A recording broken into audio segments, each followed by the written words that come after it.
Si quheni, emri i çdo individi është shumë i rëndësishëm sepse e individualizon atë. Emri mund të na tregojë diçka mbi një person, si djalë ose vajzë, se nga ç'familje rrjedh e cila është tradita e tij kulturore ose fetare. Prindrit shpesh u thon fëmijëve: "Silluni mirë, mos na prishni emrin e familjes." Pra, emrat janë një pjesë e shenjtë e asaj që ne jemi. Kështu nuk na çudit pyetja në Ungjillin e sotëm që Krishti i bën një njeriu të mbërthyer nga demonët. Si quhesh?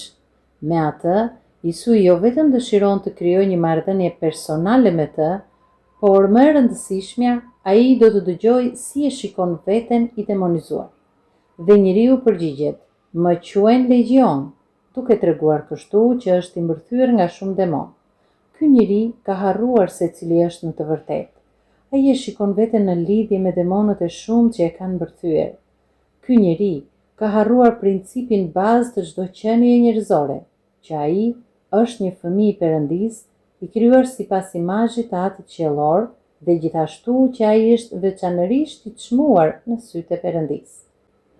Unë nuk kam krijuar ju në pëllëmën e dorës time. Nëse Perëndia, krijuesi i të fuqishëm i gjithësisë, ka krijuar çdo individ në pëllëmën e dorës së tij, atëherë ne me të vërtetë jemi shumë të rëndësishëm. Por ç'ndodh me secilin nga ne? A harrojmë cilët jemi në të vërtetë? Pavarësisht nga emërtimet që të tjerët na veshin si pasojë e profesionit ton, edukimit ton, familjes dhe kulturës ton, a e kupton secili nga ne se kush është në të vërtetë? Sot, në përgjigje të mësimit të Ungjillit, le të hedhim një vështrim të kujdesshëm për të parë këta. Por, të mos mashtrojmë vetveten, sepse janë 4 mënyra të ndryshme se si ne e shikojmë vetveten. Së pari, është imazhi që përpiqemi të prezantojmë të tjerëve. Shpesh ne nuk dëshirojmë që të tjerët të shikojnë se cilët jemi ne në të vërtetë. Kështu përpiqemi të nxjerrim në pa vetëm anët e mira të karakterit tonë. Ne dëshirojmë që të tjerët të shikojnë vetëm virtytet dhe karakteristikat tona të mira, dhe disa herë arrijmë t'i mashtrojmë ata. Nëse nuk na njohin nga afër, atëherë mund të besojnë vetëm në anën e mirë që ne u kemi treguar, por kështu kanë parë vetëm një anë të medaljes. Një pamje e dytë e vetvetes është që të tjerët shohin vetë. Megjithse ne përpiqemi të fshehim anët negative të karakterit tonë, prapë se prapë të tjerët mund të shohin përtej maskimit tonë dhe të kuptojnë të mirat dhe të këqijat e personit tonë. Por përsëri ata nuk arrin të shikojnë se cilët jemi në të vërtetë. Një këndvështrim i tretë është se si e dim vetveten. Sigurisht, ne njohim më mirë se kushdo tjetër dobësitë tona, mëkatet tona, zakonet dhe mendimet tona të këqija. Ne mund të shikojmë një anë të vetvetes, që të tjerët nuk mund të na e shikojnë. Gjithsesi, dhe me vetveten zakonisht ne nuk jemi të ndershëm. Shpeshherë përpiqemi të mendojmë për veten më mirë se ç'jemi në të vërtetë. Shumë prej nesh kurrë nuk janë përpjekur të futen në thellësitë e shpirtrave të tyre për të parë se çfarë është atje. E katërta dhe më e përpikta, pamja e vetvetes është ajo që Perëndia ka për ne. Vetëm ai na njeh më mirë se ç'ne njohim vetveten. Ai shikon të gjithë të mirën që ne zotërojmë, si dhe potencialin për të bërë shenjtor. Ai shikon imazhin e tij tek ne. Gjithashtu në të njëjtën kohë ai shikon gjithë dobësitë tona, zemërimin, lakmin, urrëtitjen e egoizmin.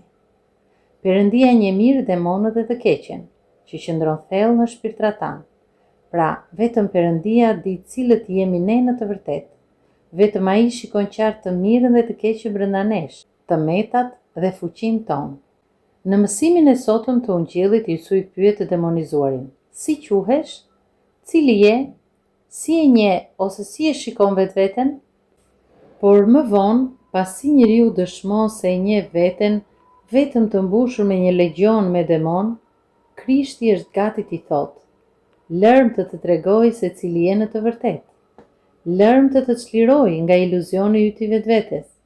Lërm të të tregoj që je një fëmijë i Perëndis, me fuqinë që të bëhe shenjtë."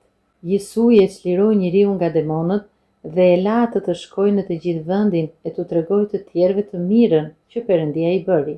Në të njëjtën kohë, gjithsesi njerëzit e zonës përreth dëgjojnë mbi mrekullinë që ndodhi dhe vijnë të shikojnë. Fatkeqësisht, Ata nuk shikojnë të mirën që Krishti bëri. Ata nuk shikojnë çlirimin dhe shpëtimin e një fëmije të Perëndisë. Ata vetëm shikojnë që prona e tyre dërat janë mbytur. Dhe ata friksohen. Ndoshta kanë frikë mos Krishti i pyet se çfarë emrash kanë dhe i detyron të luftojnë demonët e jetës së tyre, demonët e lakmisë, ose demonët e përshtatjes me botën përreth. Në vend që të pranojnë ndihmën që Krishti i ofron, ata e mohojnë atë dhe i kërkojnë Isuit që të largohet nga toka e tyre. Ata kanë frikë të ndryshojnë, prandaj i kërkojnë Krishtit që të largohet. Si do të reagonte çdo njeri prej nesh sot? Si quhesh dhe kush je ti në të vërtetë? A kemi demon në jetët tona që përpiqemi t'i fshehim? A kemi mëkate, zakone e mendime të këqija që përcaktojnë se kush jemi? A jemi gati të ballafaqohemi me demonët e jetës sonë e të kthehemi te Krishti për t'u shëruar? A jemi të gatshëm të futemi në thellësitë e zemrave tona për të parë se çfarë është në të vërtetë atje e pastaj të kërkojmë ndihmën e Zotit tonë? Për të ndërmarrë këtë hap duhet kurajo e madhe. Sigurisht, është e frikshme të ballafaqohemi me demonët tanë, por ky është mësimi i Ungjillit të sotëm. Si quhesh?